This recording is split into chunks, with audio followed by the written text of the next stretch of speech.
요새 그 나는 신이다라는 넷플릭스 프로그램이 장안의 화제인데요. 혹시 보셨어요? 제가 얼마 전에 미국에 다녀왔잖아요. 미국에 가서 TV를 이렇게 좀 보는데 제가 미국에 살 때 벌어진 사건을 다시 재소환해서 특집으로 만들어 놨더라고요. 미국 목사가 신도들을 끌어모으고 어마어마하게 많은 사람들이 죽었어요. 뭐 아이들의 시체가 쫙 늘어져 있고 뭐 이런 것들을 보고, 그리고 제가 귀국했거든요. 귀국하자마자 나는 신이다 얘기를 딱 접하니까 와, 기분이 좀 되게 묘했어요. 이런 일이 계속 벌어지잖아요. 참 묘하죠. 교수님도 길거리에서 포교 당해보셨어요? 유명한 케이스가 있잖아요. 우리나라의 유명한 문선명 씨가 미국에서는 이제 문의라고 부르는데 그 문의들이 공항이나 기차역 이런 데 가면 수시로 볼 수 있었어요. 근데 저는 실제로 끌려갈 뻔했어요. 미국에 가서 얼마 안 됐을 때인데 기차역에서 어디로 가야 되는지 몰라갖고 두리번거리는데 어떤 저 말끔한 젊은 청년 둘이 다가오더니 너무나 친절하게 이렇게 해주고, 아유, 우리가 좋은 데를 알고 있는데 안내를 해줄 수도 있다고. 제가 의심이 좀 많은 사람이다 보니까 아니 뭐 괜찮습니다, 제가 알아서 하겠습니다 뭐 이러고 잘 버텨서. 근데 나중에 이제 미국 생활을 조금 더 하면서 어떤 한국 사람이 기차역에서 그런 일을 당하는 걸 제 눈으로 이렇게 보면서 아, 저게 그거였구나, 그때 이제 알았어요. 근데 그때는 이제 이미 저는 문의들의 존재를 알아버렸고, 아, 내가 바로 저런 상황에 있었구나 하는 거를 한참 후에나 이제 알았죠. 이거는 종교에 상관없이 기독교가 어쩌다가 세계적인 종교가 돼서 자꾸 이런 얘기가 마치 사이비 기독교 종파의 어떤 일인 것처럼 소개가 되지만 이건 기독교만의 문제가 아니잖아요. 거의 모든 종교에 이런 일들은 다 있는 거고요. 인간은 왜 이럴까라는 문제의식을 소환해야 되는 거죠. 인간은 뭔가를 믿고 싶어 하는 동물이거든요. 과연 그러면 다른 동물들은 그런 게 없을까? 사실은 우리가 그 연구를 치밀하게 그동안 한 게 아니기 때문에 명확하게 다른 동물은 절대로 없다 얘기하기는 좀 어려워요, 사실은. 뭐 우리가 기르는 개, 고양이가 나를 믿잖아요. 설마 자기한테 험악한 짓을 하리라는 거를 상상조차 하지 않잖아요. 믿음이라는 성향은 있을 수 있는 거죠. 종교는 약간의 그 믿음 성향을 조직화한 행동일 거 아니에요. 믿음이라는 동물의 속성을 구조적인 형태로 조직화한 그런 일일 텐데, 그런 거는 아직은 동물행동학을 연구하는 저희들이 다른 동물의 사회에서는 관찰한 바가 없어요. 가장 이성적인 동물인데 왜 믿음에 의해서 그렇게 지극히 불합리한 행동을 할 수밖에 없을까? 제가 오래전에 채널에서 한번 한 얘기로 저는 기억하는데, 스캡티스라는 저 잡지를 내는 마이클 셔머라는 분이 믿음 엔진이라는 표현을 쓰거든요. 엔진이라는 표현이 뭐 꼭 좋은 표현인지는 모르겠는데, 말하자면 이런 거죠. 우리 인간에게는 거의 본능적으로 믿고 싶어하는 성향이 진화했다. 그건 왜냐? 모든 일에 우리가 다 합리적으로 생각을 하다 보면 너무 느리고요, 골치 아플 수밖에 없죠. 매일같이 겪는 일인데 그 겪을 때마다 플러스 마이너스 계산하고 내가 과연 다음 발자국을 옮길까 말까 뭐 이거를 매일 계산한다, 이거 말도 안 되잖아요. 상당히 많은 걸 루틴으로 만들어주는 게 훨씬 효율적인 거고, 어떤 위험 상황 같은데 대처하는 그런 방법 이런 것도 그 위험 상황에 닥쳤을 때 내가 이런 위험 상황에서 어떻게 하는 게 제일 유리할까, 그때 판단하는 것보다는 조상 대대로 내려오면서 그런 위험 상황에는 이렇게 대처하기로 굳어져 있는 어떤 행동을 개발한 그런 집단이 훨씬 더 유리했을 테니까 우리는 웬만한 거를 믿고 해결하는 쪽으로 진화를 한 거예요. 일일이 그때 뭐 매번 의심하고 그러는 게 훨씬 비효율적이니까 웬만한 건 우리는 믿어서 그냥 처리해버리는 그런 식으로 효율성을 극대화하는 방향으로 진화를 한 동물이란 말이에요. 굉장히 이성적인 동물이니까. 우리가 하고 있는 많은 일들 중에 사실은 잘 이렇게 분석을 해보면 우리가 그렇게 하고 있는 일들이 굉장히 많거든요. 어쩌면 그 믿음 엔진이 조금 고삐가 풀린 거죠. 조금 악랄하게 분석을 한다 그러면 사이비 종교 집단을 이끄는 사람들은 인간의 그 믿음 엔진이라는 본능을 악용하는 거죠. 그 사람들은 알고 있잖아요. 자기네들이 어떤 얘기를 하고 어떤 식으로 하면 사람들이 속수무책으로 빨려 들어온다는 거를 아는 거죠. 글쎄요, 저도 언젠가는 그런 분석 한번 해보고 싶다는 생각을 참 여러 번 했는데 저하고 아주 가까운 분도 사이비 종교에 빠져든 분이 계셔서 아니 저분이 어떻게 저럴 수 있을까 그런 생각을 많이 하다가 보니까 분석을 해보고 싶은 생각이 종종 있죠. 제가 요즘 제 주변 사람들에게 종종 하는 얘기가 있어요. 겁난다. 50만 명이래. 50만 명이면 우리나라 5천만에 100분의 1이거든. 그럼 저 길 가는 사람들 100명 중에 1명이 내 채널을 지금 구독하고 있다는 거야. 내가 잘못 무슨 짓을 하면 의도하지 않더라도 뭐 어떤 짓을 잘못했는데 어떤 말을 잘못했는데 그게 걷잡을 수 없는 어떤 막 일이 벌어진다. 그럼 나 그거 어떻게 감당하지?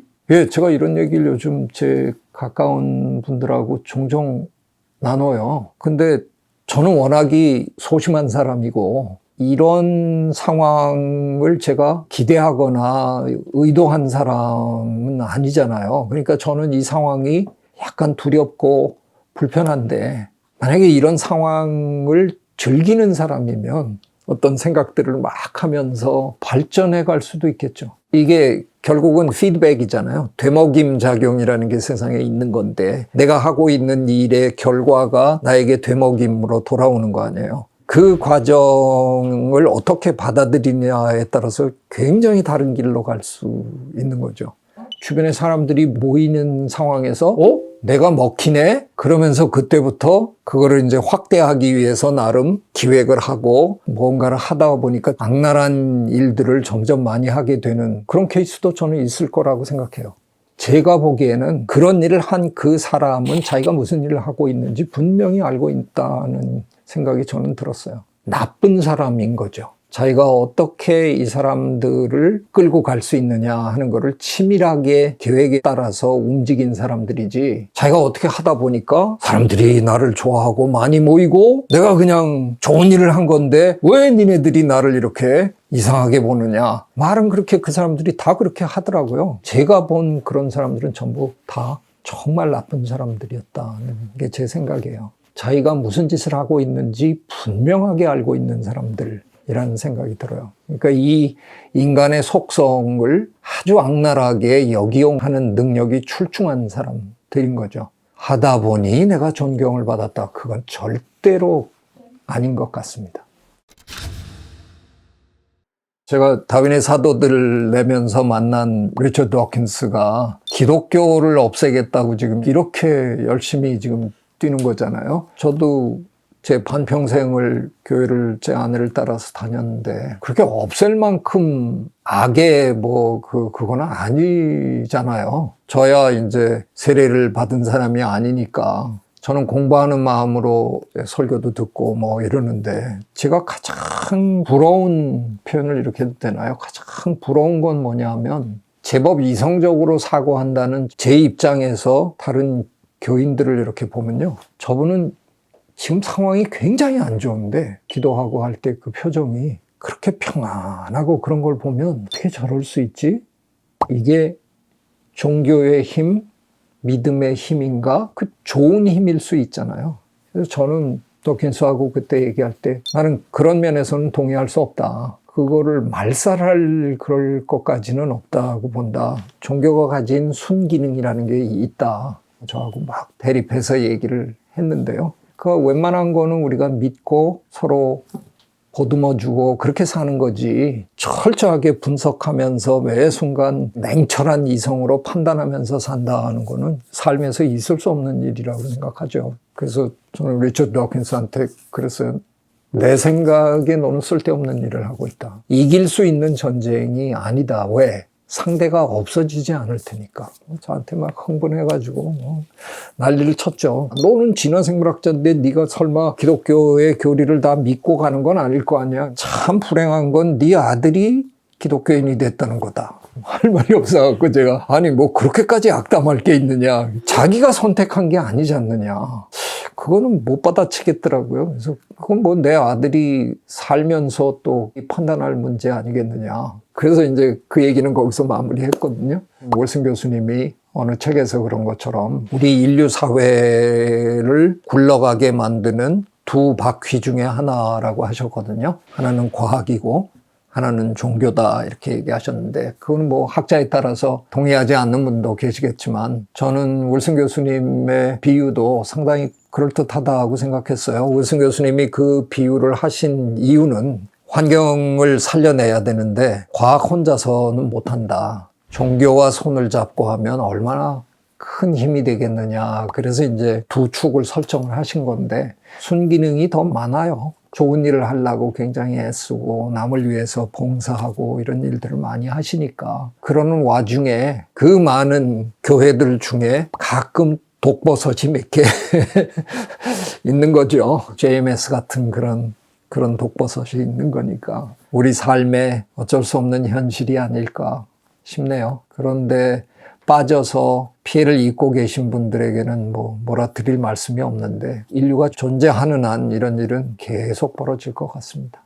최근에 메모를 좀 해놓은 게 있는데요. 조카 바보 뭐 이런 거 있잖아요. 조카한테 그냥 뭐 모든 걸 다 해바치는 그거는 참 귀엽기도 하고 갸륵하기도 한데 제가 조직 바보라는 말을 하나 만들어냈어요. 자기가 속한 조직에 지나치게 충성하기 시작하면 그 조직이 전체적으로 하고 있는 어떤 일이 잘못되더라도 나는 그 안에 속해 있으면서 그 조직이 원하는 방향으로는 그냥 하잖아요. 그런 일들이 참 무섭다는 생각이 들어요. 현대사회에서 굉장히 많은 분들이 정말 존경하고 사랑하는 철학자 한나 아렌트라는 철학자가 있잖아요. 이런 얘기를 어느 책에서 했죠. 무지는 용서받을 수 있다. 그러나 무사유는 죄악이다라고 했어요. 생각하지 않는 건 죄악이라는 거죠. 모름지기 호모사피엔스로 태어났다. 그러면 이 우수한 두뇌를 멈추면 안 되죠. 자기가 자기 생각을 하면서 판단을 내리고 이게 옳은 일이냐 아닌가를 끊임없이 고민해야 되는 게 인간으로서 해야 될 일이라고 생각해요. 유기했을 때는 그건 벌을 받아야 된다고 생각해요. 그거는 용서받아서는 안 된다는 생각을 저도 요즘 많이 하고 삽니다. 제가 사실은 아까 고백한 대로 저랑 아주 가까운 사람이 사이비 종교에 빠져든 그런 예도 있고 그래서 얘기하기가 약간 불편했습니다. 실수 안 했기를 바라고요. 실수했더라도 우리끼리는 서로 용서합시다. 잘 봐주세요. 네. 구독, 좋아요. I love you.